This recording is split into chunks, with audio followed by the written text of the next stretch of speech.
$1.64 per bushel. The USDA reported weekly U.S. soybean export sales of 1.5 million tons. That was at the top end of trade estimates. Heavy rains causing harvest delays in parts of the Midwest were also supportive. However, yields are still expected to be large despite any delays, and that's limiting the upside. The ongoing trade dispute between the U.S. and China also pressured prices. Corn futures there firm, December up a penny at $3.66 per bushel. Weekly U.S. corn sales of 1.4 million tons were at the higher end of market guesses, while the harvest delaying rains were also supportive. However, just as in soybeans, large yield prospects and Chinese trade concerns remained bearish influences in the background. Positioning ahead of next week's monthly USDA supply-demand report was another feature. Wheat futures are mostly stronger, seeing spillover support from the gains in soybeans and corn. The December contract in Chicago is up 2 cents at $5.17 per bushel. Kansas City wheat 4 cents higher in December at $5.22 per bushel. And Minneapolis spring wheat up 1 cent in December at $5.91 per bushel.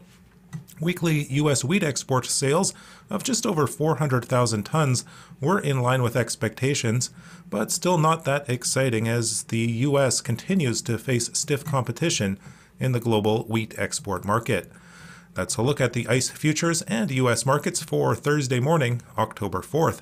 In Winnipeg for Markets Farm, I'm Phil Franz-Warkentin. This year's Value Bonanza sales event at Butler Farm Equipment in Fort St. John gives you more choices and more savings. Choose 0% financing, cash back, and more on select New Holland tractors, hay and forage products, and materials handling equipment. These Value Bonanza offers end October 31st, so make the trip to Butler Farm Equipment in Fort St. John today. For commercial use only, customer participation subject to credit qualification and CNH Industrial Capital Canada Limited approval. Standard terms, conditions, and other restrictions apply. Down payment may be required. The opinions expressed during this show do not represent those of this station. If you've missed any of this show, you can follow the podcast at energeticcity.ca. Now, an in-depth look at the news and information shaping our community. This is Trev Talks with your host, Trevor Bolin. I'm not Trevor Bolin. I'm not going to lie. My name is Chris Newton. Good morning. Welcome to, Chris Talks. Trev Talks is going to resume after the municipal election, as Trevor Bolin is a candidate and is not hosting this show because of that. So, I'm going to be hosting your show today, and of course, this week we are going to be talking about proportional representation. Today is a very unique chance for residents of Fort St. John in the Northeast to actually get some more insight into this upcoming referendum. Now, the referendum, of course, has been announced by the provincial government last year. It is taking place via mail. You're going to get a ballot in the mail sometime between October 22nd and November 30th. So the ballots are going to get mailed out by the Elections BC. You have to fill out the ballot, and it asks you 2 questions. Do you want to keep the current electoral system? Yes or no? And if you don't want to, which alternative proportional representation system would you like? And there's 3 choices. We're going to learn all about the 3 choices today.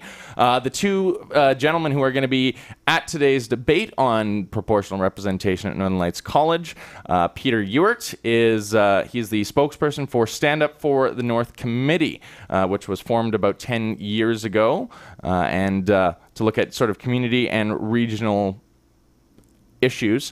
He's also a spokesperson in favor of BC switching to a proportional representation system.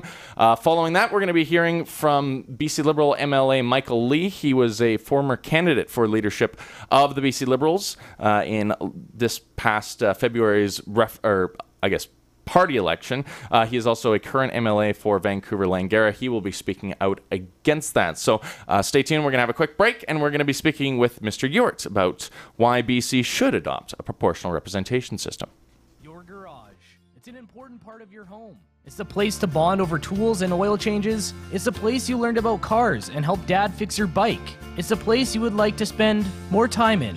And this winter, you can with a new garage heater from Emco Corporation. Stop in and see EMCO's lineup of Resnor unit heaters as well as Roberts Gordon tube heaters to warm all sizes of shops and garages. Stay warm this winter with EMCO Corporation on the Alaska Highway, Fort St. John.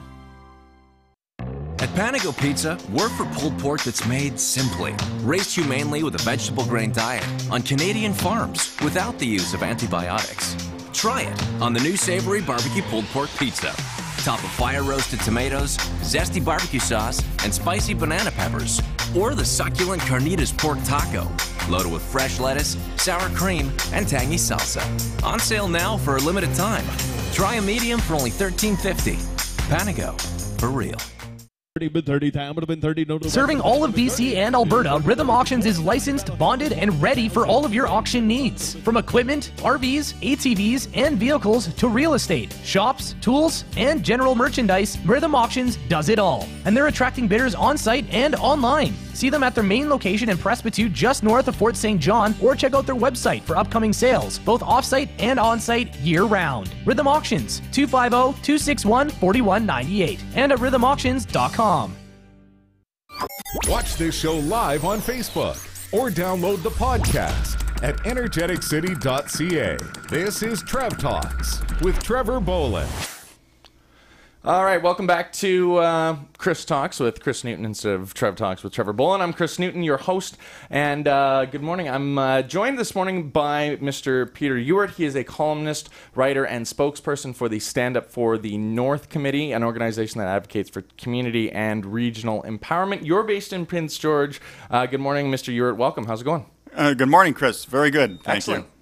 So maybe take us through this upcoming proportional representation referendum and what VC voters can expect on this ballot that's going to be mailed out later this month.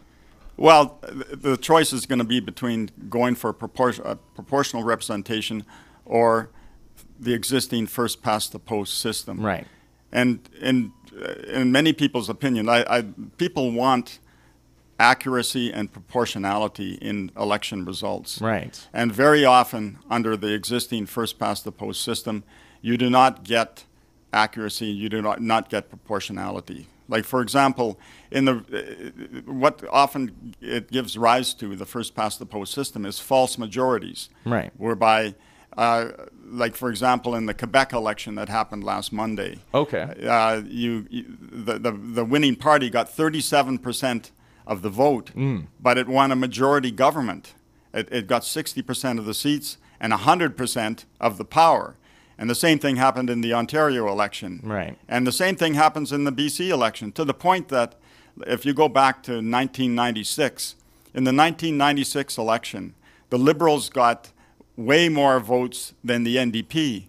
Yet, because of the first-past-the-post system and how it distorts results, the NDP formed a majority government. It was absolutely bizarre. Mm-hmm. So under proportional representation, if a party gets 30% of the vote, it gets 30% of the seats and 30% of the power. Right. And the second thing that the first-past-the-post system gives rise to, distortions that it gives rise to, are regional monopolies, whereby one party dominates and completely has all the seats in a particular region.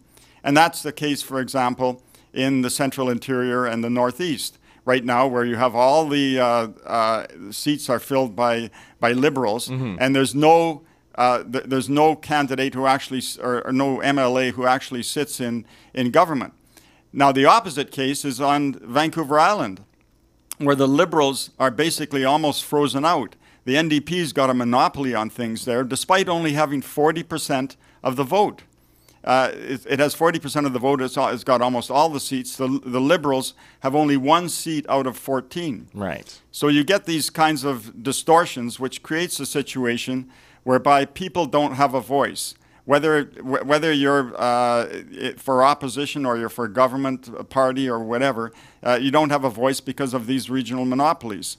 So under proportional representation, what proportional representation does is it balances out and tops up regions so that the vote more closely reflects what people wish and desire in terms of the election. Right. Now, in 2005, I remember there were, with that provincial election, there was also a referendum included on that ballot to ask whether British Columbians were in favor of adopting the BC, the single transferable vote system, which was decided on by the Citizens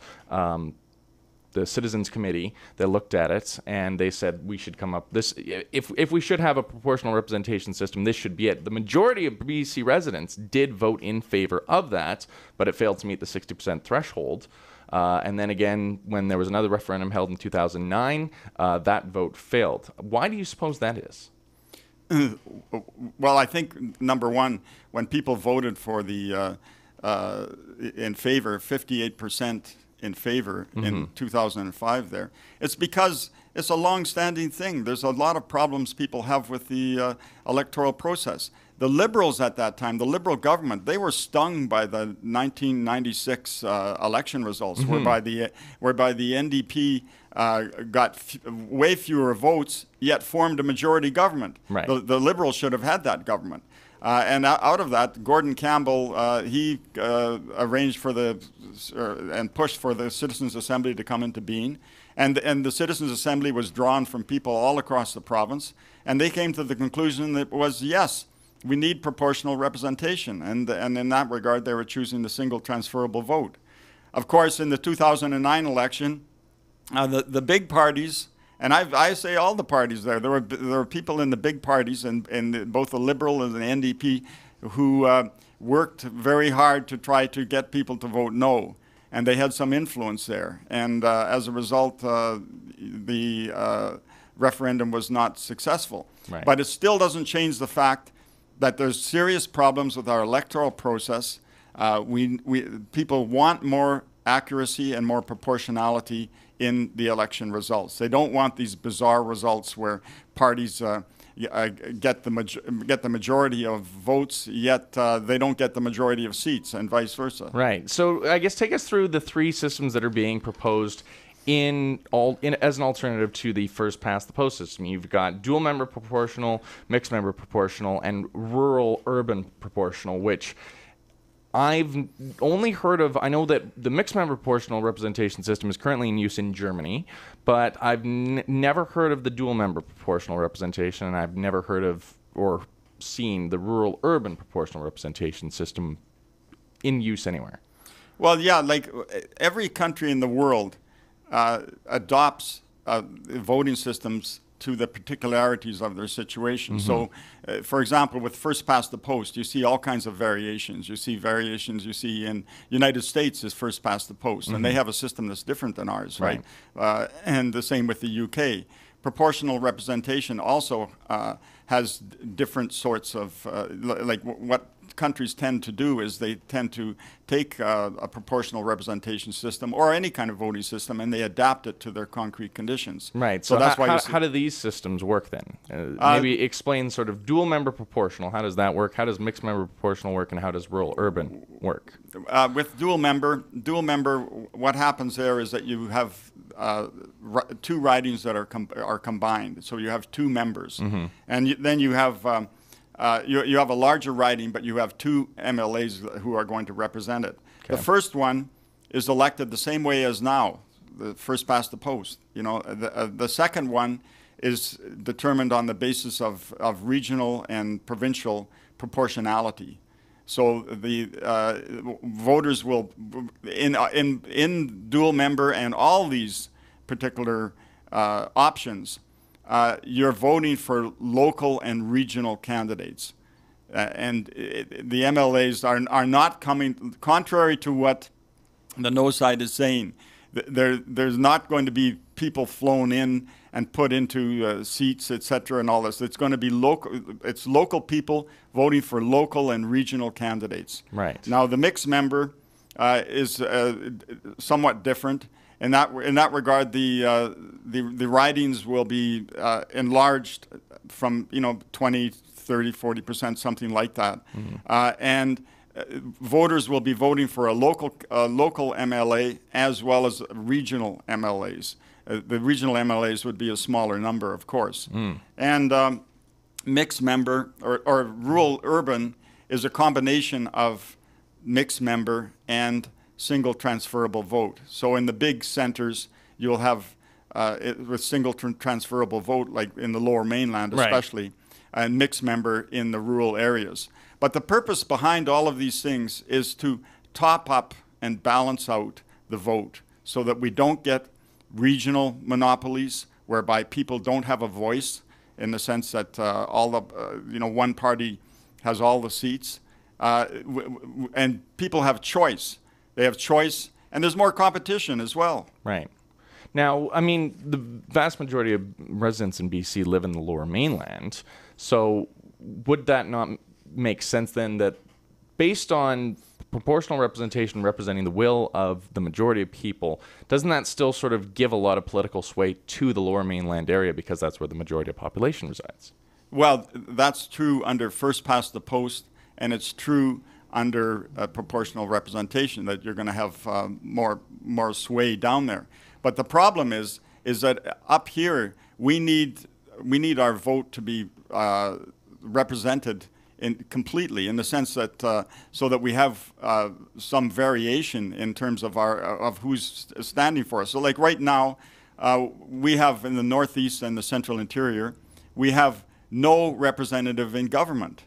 It's a monopoly, despite the fact that if you go across the north here, 35% or so people vote for other parties. Right. And so what proportional representation aims to do is to always have a mix of government and opposition in the regions, rather than having regional monopolies where one side gets completely blocked out, whichever party it is, whether it's left, right, or whatever, it doesn't matter. We need a fairer system that is more proportional. Okay. All right. Well, Peter, thank you so much for. We do have to get to Mr. Michael Lee, who's sitting. I see waiting. Thank you so much for explaining that. I wasn't aware that sort of would become the case, that all ridings would get a member in the government. So, I mean, that's kind of nice to hear. Again, we will be coming back, just taking a quick break, and we're going to be joined by Michael Lee, who will be explaining the no side of this debate. Thank you very much. Thanks. Celebrating 15 years in the community, Moose FM is giving you a chance to win cash with Brad's Furniture and Appliances Hit the Mark. Tune in weekdays for one of 12 chances to win. To win, guess the number between 1 and 100. If your guess is right, you win the money. If not, we'll add another $15 to the pot. Track the numbers at home or check moosefm.ca to zero in on the money. Winning, winning, winning. Brad's Furniture and Appliances Hit the Mark is sponsored by Ford Motors, Vapor Revolution, Michael So Jewelry, and Moose FM. Rhythm Auction presents Sharon Bram and Friends, live at the Northeast Cultural Center on November 24th at 2 p.m. Join in on this sing-along concert for the entire family, featuring One Elephant, Skinamarink, and more. Skinamarink-a-dink-a-dink, Skinamarink-a-doo. I love you. With 40 years of singing as Sharon, Lois, and Bram, this show will honor all that they have done over their career. Tickets available now at npcc.bc.ca or at the Northeast Cultural Center box office. Sponsored in part by McDonald's, Fort St. John, and 100.1 Moose FM. The world will be watching, and so can you. Join Chance's Fort St. John on Saturday, October 6th for UFC 229, featuring Khabib versus McGregor in this mixed martial arts event produced by the Ultimate Fighting Championship. And stick around after the fight for live entertainment from Mason Young. Khabib, McGregor, UFC 229. Catch all the action Saturday, October 6th at Chance's Fort St. John and Just Jack's. For more, visit chancesfsj.com. Use your game sense, know your limit, play within it. Attention curlers! Curling season is just around the corner. The Fort St. John Curling Club is taking registration now for all leagues. Juniors, seniors, mixed, ladies, men's. There's a space available for all. Call now to register, 250-785-2037, or drop into the club between 9 and 4 Monday to Friday. Want to learn? Give curling a try during their special Try It Curling event starting October 29th. Call the club at 785-2037 for details. Get your requests on now for the Wendy's Noon Hour Takeover. Now serving 2 locations in Fort St. John and Dawson Creek. Text us at 250-800-2360. Wendy's fresh beef patty, applewood smoked bacon, portobello mushrooms, and cheddar cheese sauce on a toasted bun. It's the bacon portobello mushroom melt, and it's only at Wendy's. The Noon Hour Takeover, brought to you by Wendy's. So, you're thinking about getting a 2018 Ford Edge? Oh yeah, and I can get it with features that'll make my life easier, like Apple CarPlay, Active Park Assist. You know during the Ford Smart Choice event that I can get it with 0% purchase financing for up to 60 months, and as a Costco member, I get an extra $1,000? Yep. Okay, Smarty Pants. Did you know it also includes winter tires, rims, and sensors? No, I didn't. You're pretty smart. No, you are. The Ford Smart Choice event. For details, visit your local Ford store or Ford.ca. Costco offer ends October 31st. A great Thanksgiving feast starts at Walmart, where the lowest price is everything. That's why great value 1.7 kilogram smoked ham is just $10 each. Walmart. Save money, live better. Need a lift? At Levitt Machinery, they sell, rent, lease, and service equipment for all your material handling needs. From 19-foot scissor lifts to 180-foot elevated work platforms, forklifts, telehandlers, ground heaters, and light towers. And they offer certified operator training. Located on Alder Crescent across from TJ's Kitchen here in Fort St. John. Visit Levitt Machinery at levittmachinery.com or call them at 1-866-LEVITT. Stack it, reach it, lift it, Levitt. Locally owned and operated with over 19 years of experience, Marcy's Bright Ideas offers personal customer service with a great selection of home decor, lighting, and more in-store and online. Marcy's Bright Ideas on 100th, Facebook, and at marcysbrightideas.net. It's more than just lighting. If you're looking for hassle-free internet services, call the Peace Region Internet Society today. With coverage throughout most of the Peace, PRIS can get you connected quickly without the hassle of contracts or bundles. Visit PRIS.ca or call 1-800-768-3311 for more information. Now, a Sports Boosters update. Want to curl but don't know how? Fort St. John Curling Club is having a Try It curling event starting October 29th to December 3rd from 6:30 till 8:30 p.m. Try It is for young and old. They'll teach you the basics in curling. Come and learn and bring your friends. What's required? Warm clothes, stretchy pants, clean running shoes, and there's a $5 charge for the broom and slider. Hope to see you there. That's October 29th to December 3rd. Send us your sports info, sports@moosefm.ca, or by fax, 263-9749. Sports Boosters on Moose FM.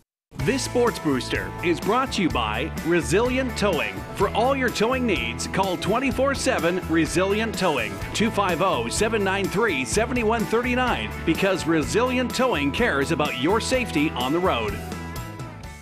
All V Stitch. Professional, fast, sewing and knitting services now open for full alteration on absolutely everything. All V Stitch. Open Monday to Friday, 10 to 5 with no appointments necessary. If it needs stitching at all, see All V Stitch. Now open on 104th Avenue next to Marlin Travel. Our community first. This is Trev Talks with your host, Trevor Bolin. Welcome back. My name is Chris Newton.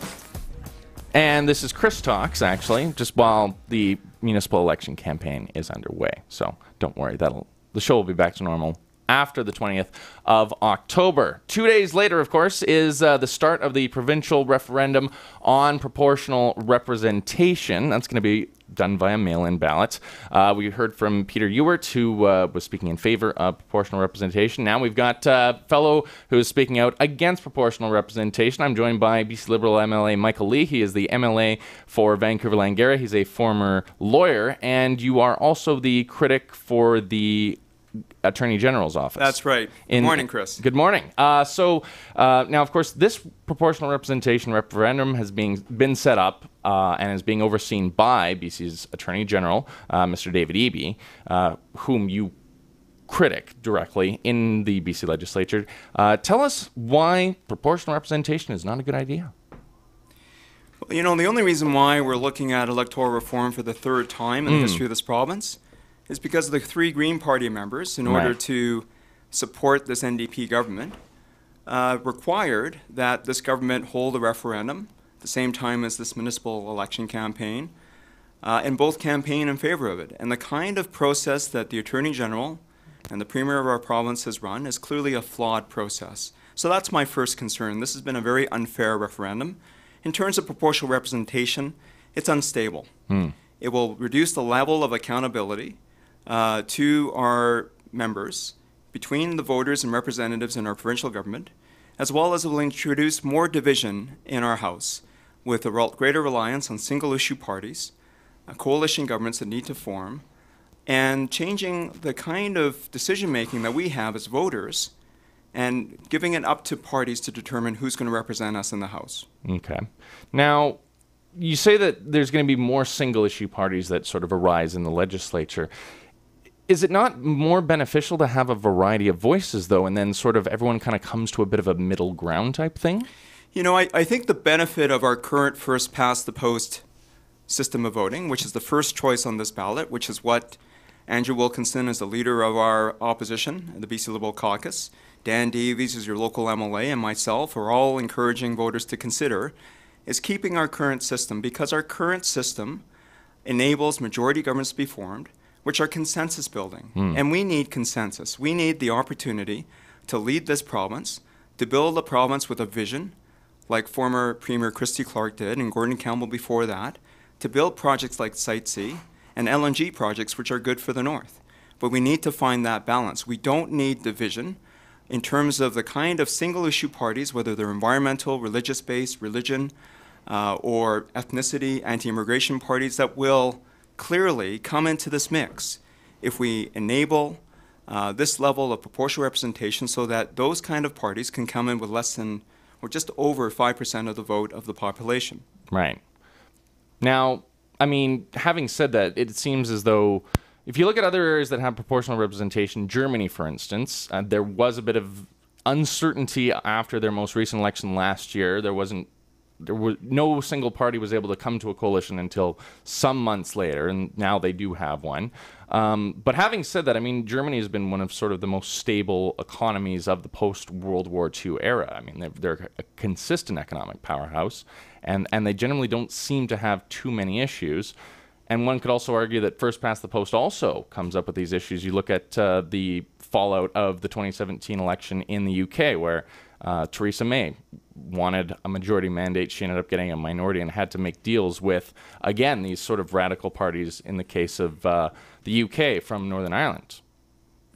Well, you know, I think that on your second point, we need a system of voting, our current first-past-the-post voting system, which again is the first choice on that ballot. Right. Because we need to have the ability to win the support of the broadest population of this province to form a majority government.